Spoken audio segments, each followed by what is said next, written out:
مساكم الله بالخير جميعا. شكرا للتيار العروبي على تنظيم هذه الندوة، وطبعا الشكر الموصول لصاحب هذا الديوان العام الأستاذ فهد سيف العجل. وأنا سعيد أن أتحدث أمام هذا الجمع الطيب من سياسيين مهتمين وأكاديميين وناشطين في الحياة العامة ومواطنين مهتمين أيضا في هذا. طبعا دستور 1962 لم يكن منحة أو هبة، وجاء نتيجة مطالبات تاريخية وتضحيات تمتد إلى عشرينات القرن العشرين، ولاحقا أيضا في سنة 39 والشهداء ومعتقلين، مطالبات استمرت أيضا في الخمسينات.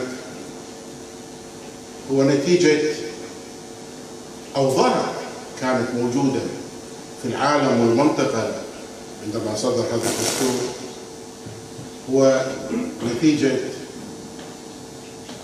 حاجة أيضا الحاكم حينذاك الذي كان مستنيرا، وليس بالضرورة أنه كان ديمقراطيا، الشيخ عبد الله السالم، لأن يحدث شيء من التوافق بين مشروع بناء الدولة الحديثة ومشروع الحكومة. فدستور 62 لم يكن منة أو منحة. الأمر الآخر، دستور 62 هو دستور حد أدنى، هو ليس دستورا ديمقراطيا، بل هو إذا قارناه في دستور 1938 يعد خطوة كبيرة إلى الوراء، خطوة كبيرة إلى الوراء. ذلك الدستور كان يضع أساس لنظام حكم فعلا تكون فيه سيادة للأمة. وعندما كنا ندافع عن الدستور ضد محاولات تنقيحه خلال فترة الانقلاب الأول على الدستور 76 ومجلس الأمة الخامس لما عرض مشروع الحكومة لتنقيح الدستور، أو لاحقا في الانقلاب الثاني 86، فنحن لم نكن ندافع عن الدستور ككل وصريحين، نحن كنا ندافع عن المكتسبات الديمقراطية والسياسية والاجتماعية الموجودة في الدستور، والسلطة كانت تريد أن تنتقص من تلك المكتسبات. فالصراع لم يكن حول الوثيقة الدستورية بقدر ما كان حول ما فيها من مكتسبات والانتقاص.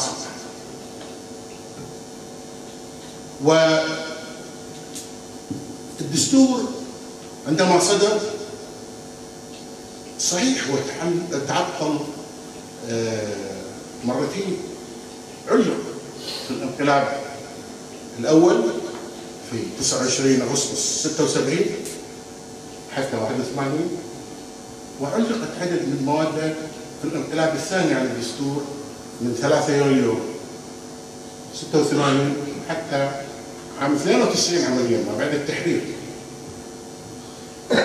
هذا التعطيل لو دققنا فيه نجد انه شمل الباب الرابع من الدستور المتصل بالسلطات،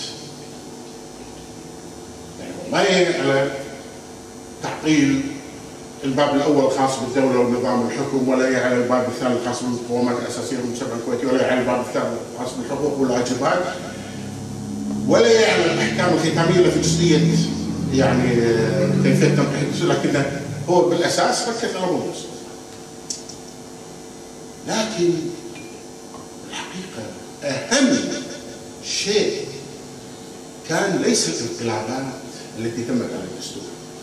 انقلابات فشلت، السلطه في عام 76 شنت انقلاب وضخت في نهايه عام 81.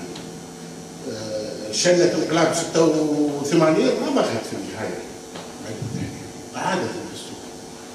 ولكن المؤامرة الأخطر التي قامت بها السلطة منذ وضع الدستور من مجلس الأمة الأول اللي انتخب في وقت 63 هي مؤامرة إفراغ الدستور من مضامين الديمقراطية. جعل نصوص لكن المضمون الديمقراطي جزء. كيف الجزء؟ هذا الأمر اللي يتصل في عنوان الدقيق لمحاضرة الليلة أو ندوة الليلة، وهي حقوق المواطن في دستور 1962 بين الواقع والمأمول. هذا هو العنوان الدقيق. الآن هذا احنا نتحدث عنه. الحقوق المنصوص عليها في الدستور إذا بنبحث عنها نلقاها قسمين. قسم موجود في الباب الثالث من الدستور الخاص بالحقوق والواجبات، اللي هو من المواد 27 حتى 49 من الدستور، 22 مادة هم يتصلون في الحقوق والواجبات. ثم هنالك حقوق أخرى مو منصوص عليها في المادة في هذا الباب الثالث بين يعني هالمواد. يعني مثلا ناخذ على سبيل المثال حق التقاضي مو موجود في الباب الثالث، ولكنه أحد الحقوق الأساسية. ويعني هذا الأمر يجب أن احنا نوقف عنده من ناحية التقسيم بس عشان نفهم. التقسيم الآخر الذي يجب أن ننتبه إليه هو أن هنالك حقوق وحريات مطلقة، وهناك حقوق وحريات ينظمها القانون. يعني هذا التقسيم الثاني يجب أن ننتبه له جيدا. حرية الاعتقاد مطلقة لا يجوز أن ينظمها قانون. ما يصير يطلع قانون ينظم حرية الاعتقاد. تؤمن ما تؤمن بهذا الدين بذات الدين، هذا الموضوع لا يجوز أن يتدخل القانون فيه. الحرية الشخصية لا يجوز أن يصدر قانون ينظم ممارسة الحرية الشخصية. ايش تلبس؟ في أحد الشباب الصغار هني حاط العمامة، والآخر بنطلون قميص، وثالث بدشداشة، ورابع باللي يصير. هذا ما له. الحرية الشخصية لا يجوز تنظيمها بقانون. اكو أشياء لا يجوز تنظيمها بقانون. لكن هناك حقوق وحريات يجب أن ينظمها القانون. تمام. لكن ما الذي فعلته السلطة طوال هذه السنوات؟ هي بدلا من أن تجعل القوانين تنظم ممارسة هذه الحقوق والحريات، جعلت من هذه القوانين قيدا على هذه الحقوق والحريات، مصادرة لهذه الحقوق والحريات، انتقاص من هذه الحقوق والحريات. وسأضرب أمثلة ملموسة حتى لا يصبح الكلام معلق هكذا في الهواء. إذا هم حتى القوانين الحقوق المطلقة والحريات المطلقة أيضا حاولوا يقيدونها.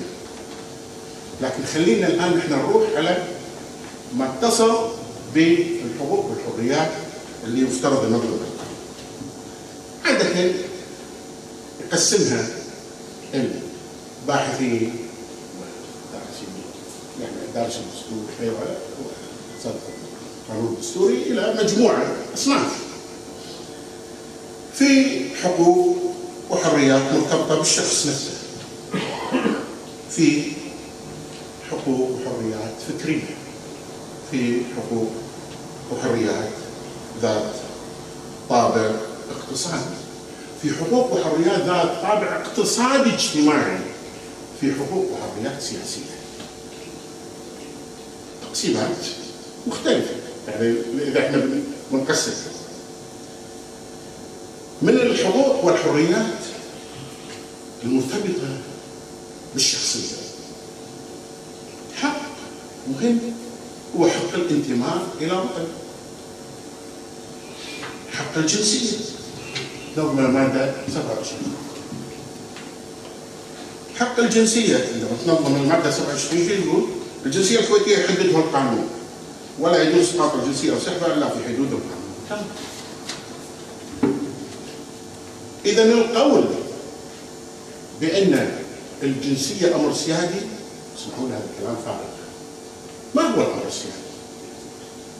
الأمر السيادي الذي لا تستطيع لا سلطة القضاء ولا سلطة مجلس الأمة أن تتدخل فيه عندما تمارس الحكومة بوصفها سلطة حكم، مثلا إقامة العلاقات الدبلوماسية مع دولة من الدول، قطع العلاقات الدبلوماسية مع دولة من الدول، تخفيض مستوى العلاقات الدبلوماسية مع دولة من الدول، إعلان الحرب. هذه يعني هذه أمور سياسية نفهمها جيدا. ولكن أي شيء ينظم القانون، يعني ماكو قانون ينظم زين شلون تقيم العلاقات صح اكو قانون للسلك الدبلوماسي والقنصلي لكن هو ما يحدد من معاقين دوله ومن ما معاقين دوله، هذا يخضع لتقدير الدوله، هذا فعلا شيء سياسي.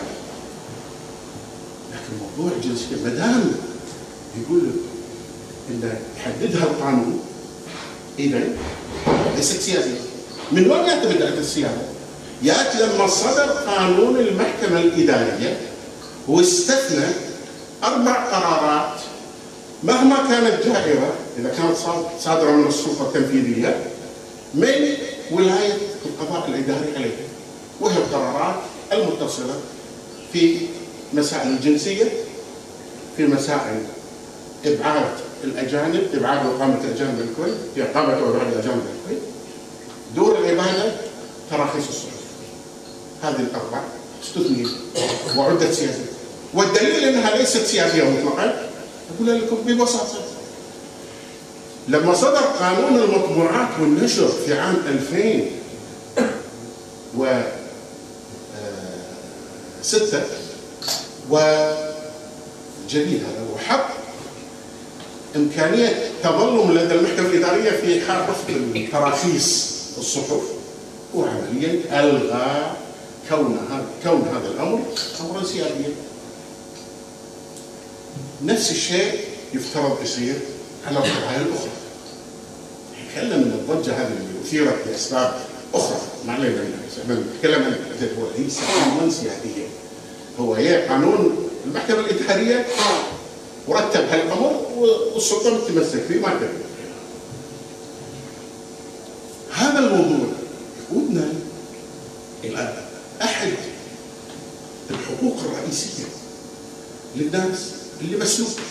يعني قانون المحكمة الإدارية، قانون المحكمة الإدارية يتعارض تماما مع ما ينص عليه الدستور بوضوح في شأن حق التقاضي.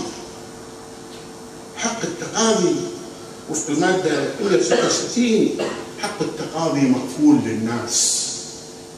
حق التقاضي مكفول للناس. لما أتي تقول أكو قرارات تصدر من السلطة التنفيذية ولا يجوز لك كفرد من الناس وليس فقط كمواطن انك انت تلجأ للقضاء فيها ما دام انت متضرر، هذا معناه حرمتني من حق التقاضي. هذا أبرز انتهاك. إذا عندنا الحين انتهاكين. الانتهاك الأول التعامل مع مسائل الجنسية على أنها مسألة سيادية بينما الدستور ينص على أنها هي مسألة ينظمها القانون. والانتهاك الثاني هو حرمان الناس من حق التقاضي في بعض القضايا. في بعض المسائل تحصين مطلق لقرارات السلطة التنفيذية في هذا الشأن. إني على شيء آخر من الحقوق الشخصية المهمة، وهو عدم رجعية القوانين الجزائية. يعني لما يصدر قانون جزائي ما يصير تقول يطبق بأثر رجعي، خصوصا يعني الحين نفترض ان اكو عقوبه مقدارها 5 سنوات على جريمه من الجرائم وارتكب الشخص هذه الجريمه، ثم بعد ما ارتكب هذه الجريمه صدر قانون شدد هذه العقوبه وخليها 10 سنين ما يصير تحكم عليه ب10 سنين، ما يصير. القوانين الجزائية ما تصير بأثر رجعي. إني حق المجلس الفائد من السلطة أصدر ما يسمى قانون الموسيق. قانون الموسيق هو قانون يطبق بأثر رجعي. النص نفسه يوضح لنا ذلك. يعني لما نطالع كيف يرد النص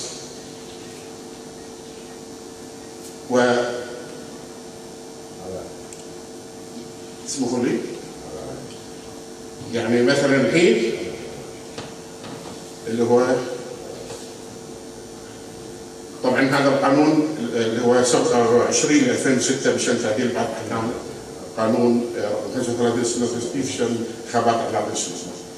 يقول الماده الثانيه منه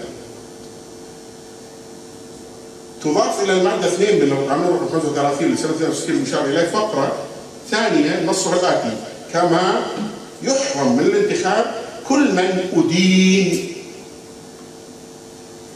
بحكم نهائي في جريمة المساس بألف الذات الإلهية بدل مراء جيم الذات الأميرية.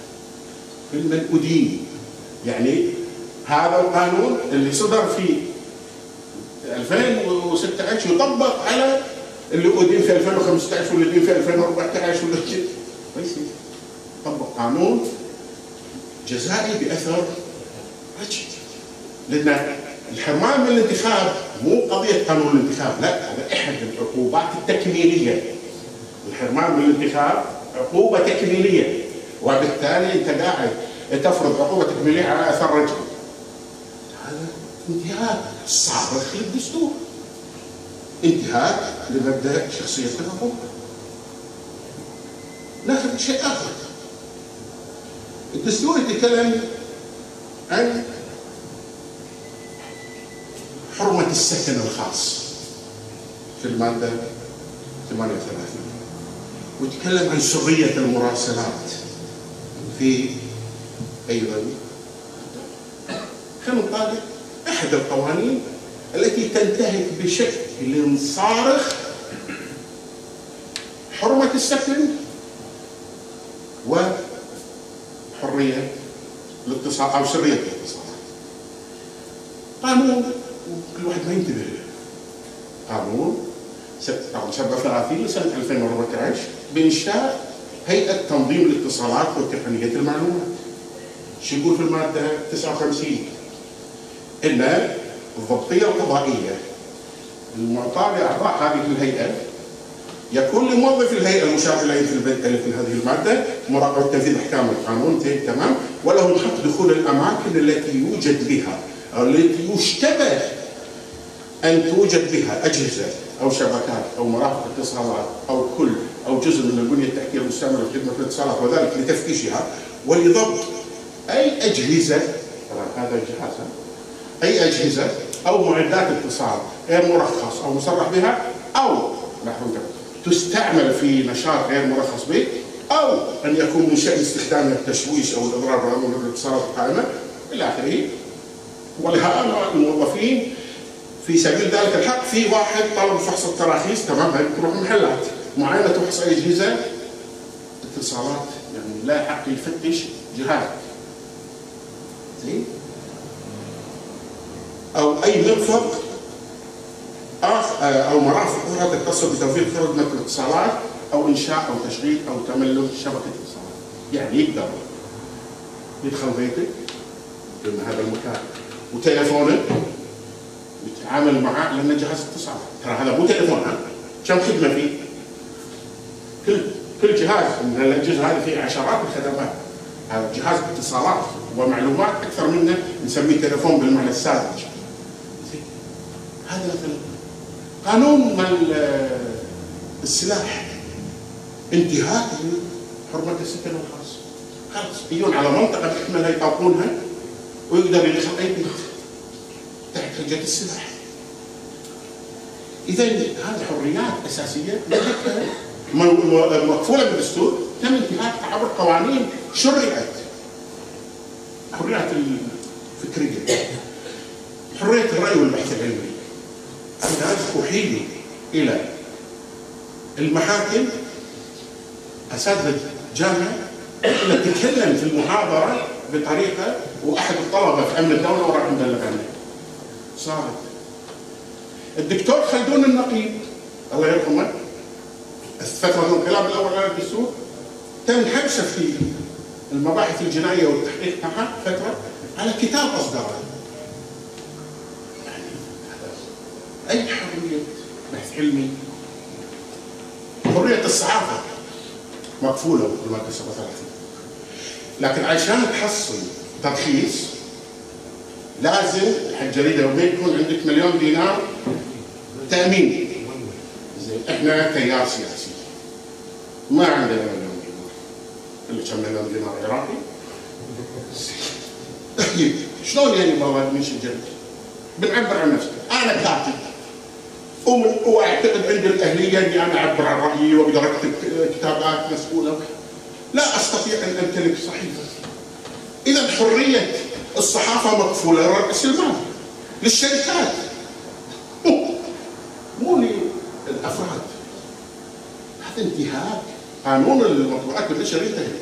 خلنا من قائمه المسائل المحظور نشرها قانون المطبوعات بالنشر، والمسائل المحظور بثها في قانون الاعلام المرئي والمسموع، وقانون المسائل المحظور تداولها ولا ما ادري شنو في قانون الاعلام الالكتروني.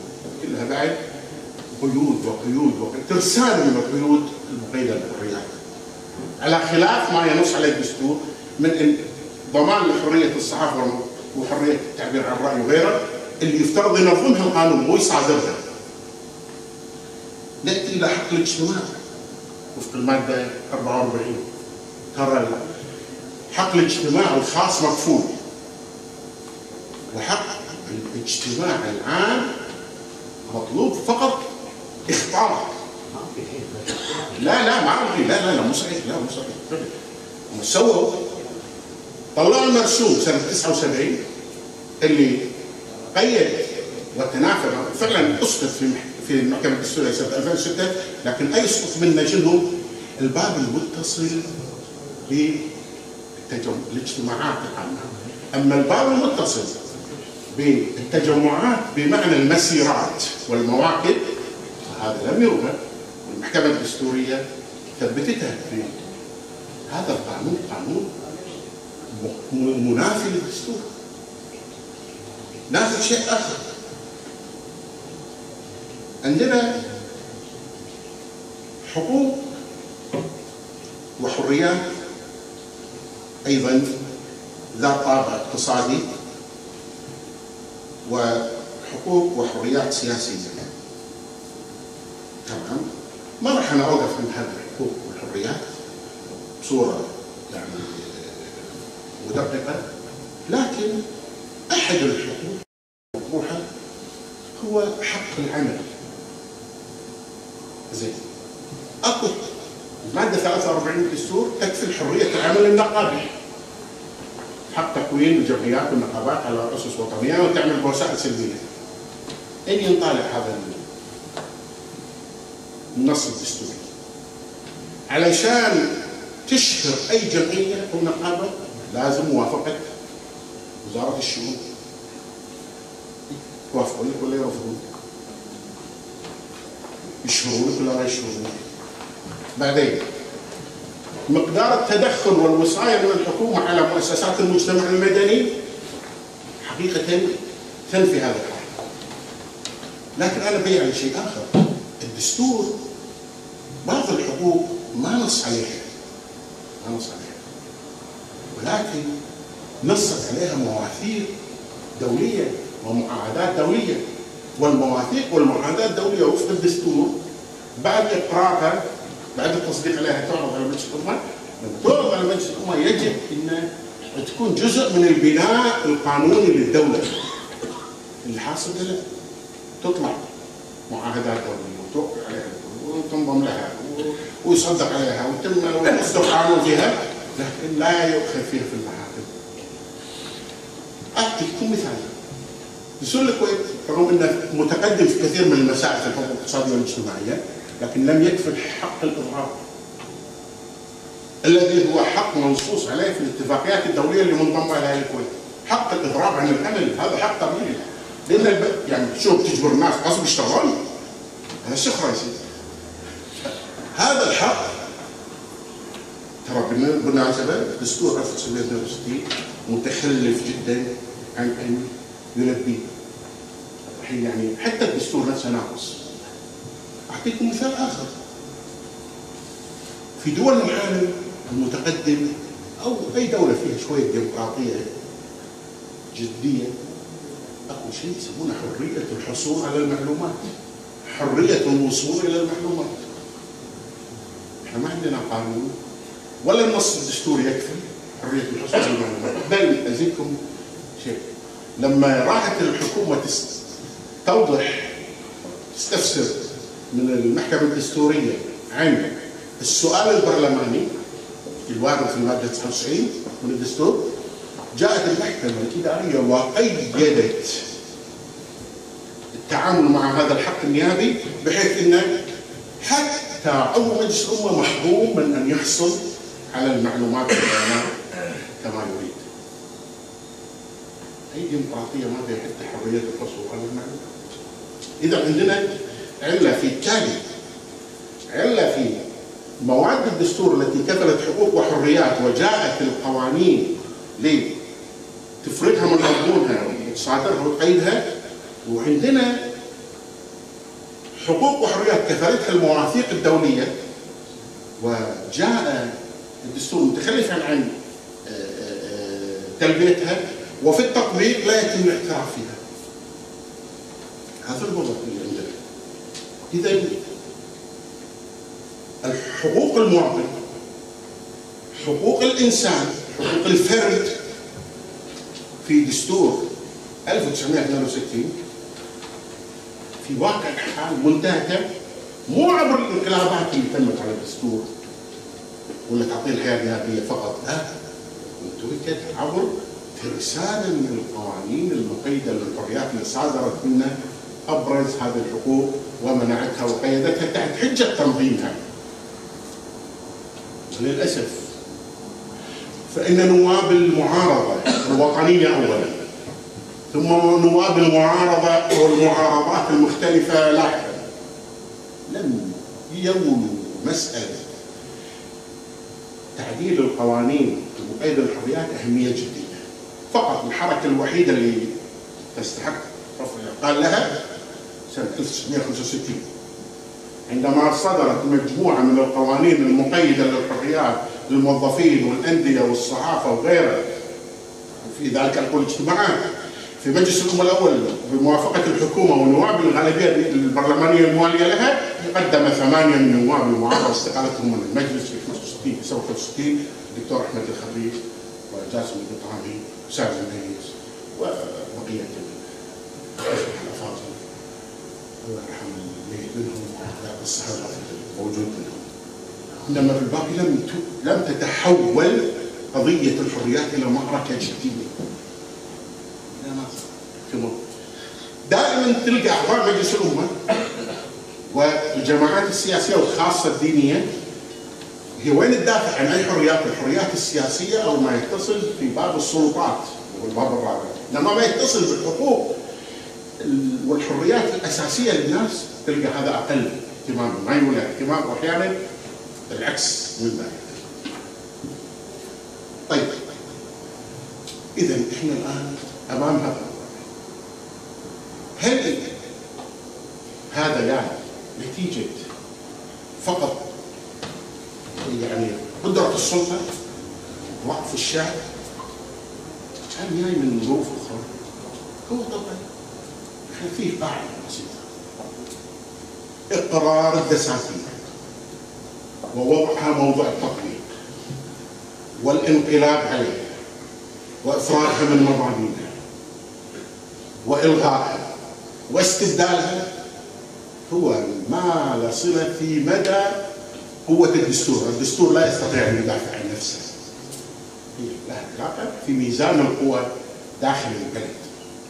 ميزان القوى مختل لصالح السلطه، والسلطه تمكنت طوال هذه الفتره مع حلفها الطبقي الرأسمالي من إفراغ دستور 1962 من العديد من مضامين الديمقراطية ومن الحقوق والحريات. إذا مطلوب التصدي لهذا النظام ضد هذا، فهذا يجب أن يتحول إلى برنامج عمل ملموس لإلغاء وتعديل القوانين المقيدة للحريات التي أفرغت الدستور من مضامينها. شكرا جزيلا.